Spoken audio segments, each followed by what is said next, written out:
Nah oke guys, setelah kembali terpasang untuk pemasangan kanopi sliding dengan menggunakan kaca riben 80%. Dan untuk penempatan kanopinya kita taruh di bagian atas untuk kanopi sliding, karena di bagian bawah kita lengkapi dengan kisi-kisi dari bahan PVC. Nah oke guys, disimak aja untuk proses pembuatannya dari awal sampai akhir untuk pemasangan motor. Dan untuk motor kita taruh di bagian atas supaya dari bawah terlihat lebih rapi dan mempermudah perawatan. Nah ini untuk lokasi awalnya sudah disediakan talang dari beton. Nah guys, seperti biasa kita mulai dulu dari bagian pemasangan rel. Kita pasang dulu relnya di bagian sana dan juga di bagian sini. Nah ini untuk relnya menggunakan holo 50x100 dan untuk bagian sininya menggunakan holo 40x80. Nah ini untuk kanopinya ada di bagian atas ya untuk kanopi slidingnya, dan untuk kanopi permanennya ada di bagian bawah. Nah ini saya menggunakan 10 roda, jadi per satu sisi saya menggunakan 5 roda, jadi untuk ketebalan kaca 10 mili. Mulai dari pemasangan dulu bagian kanopi sliding yang lumayan cukup sulit karena terlalu banyak coakan di bagian sana. Nah ini kita pasang dulu untuk bagian kanopi slidingnya. Dan kanopi sliding bagian depannya untuk rodanya mau tidak mau harus pakai kaki karena untuk relnya ada di bagian bawah, sedangkan yang belakang untuk menghindari kebocoran kita taruh di bagian atas. Nah itu nanti untuk relnya ada di bagian atas kaca. Nih guys, untuk perbedaan roda depan dan juga bagian belakang. Untuk bagian belakang rodanya saya masukin ke dalam frame supaya kelihatan lebih manis, karena untuk kanopinya ada di bagian atas. Nah ini untuk bagian belakang, tapi untuk bagian depan kita cover lagi menggunakan besi plat.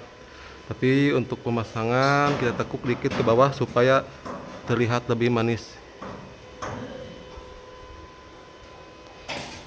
Oke guys, untuk pembuatan kanopi permanennya kita ikutin kanopi sliding.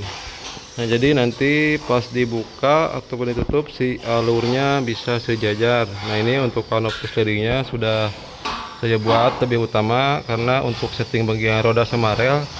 Dan untuk kanopi permanen di bagian bawah kita mengikuti bagian kanopi sliding.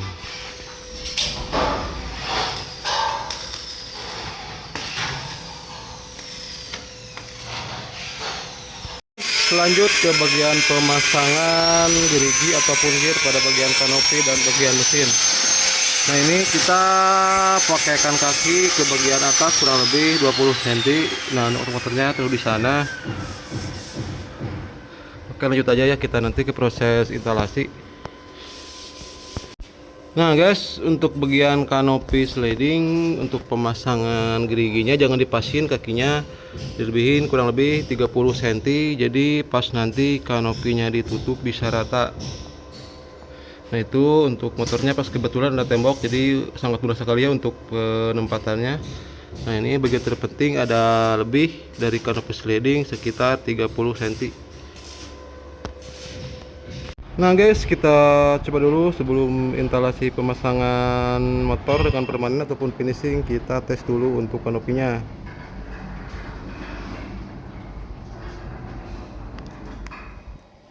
Nah ini untuk kaca tempered laminate 5/5 dengan kegelapan 80%. Jadi dia untuk hasilnya, jadi untuk relnya ada di bagian atas kaca kurang lebih seperti ini. Dan mohon maaf ya untuk kacanya ini masih kotor karena belum dibersihkan, lagi masih proses instalasi. Nah ini jadi untuk relnya ada di bagian atas kaca. Nah oke, ini untuk kaca riben dari tampak atasnya, jadi ke bawah itu ada sedikit privasi, jadi tidak terlalu mencolok untuk ke bagian bawahnya. Tapi dari bawah ke bagian atas kebalikannya untuk kacanya bisa sedikit lebih terang dan tidak terlalu panas. Nah, ini untuk penglihatan dari bagian bawah. Nah, jadi ini untuk buka tutupnya, selain menggunakan remote dan handphone, kita juga bisa menggunakan saklar untuk buka tutupnya. Oke, jadi kita tambahkan lagi saklar ya, ataupun stop kontak. Ini untuk permudah buka tutup, selain menggunakan remote, jadi bisa ditutup ataupun dibuka oleh siapapun. Kita tinggal pencet aja tanpa harus lagi menggunakan remote dan juga handphone. Nah, oke, dan untuk mempermanis bagian bawah kanopi, kita tambahkan lagi hollow PVC dengan ukuran 5 kali 7,5. Nah, ini kita pasang di bagian bawah kanopi mati. Jadi nanti pas dibuka ataupun ditutup, si kanopinya masih aman karena ada di bawah bagian kanopi mati. Dan juga di bawah kanopi kita juga bisa pasangkan lampu ataupun aksesoris untuk pemanis bagian ruangan. Nah, oke guys, terima kasih bagi yang sudah menonton. Jika ada kritik ataupun saran, tinggalkan pesan di kolom komentar.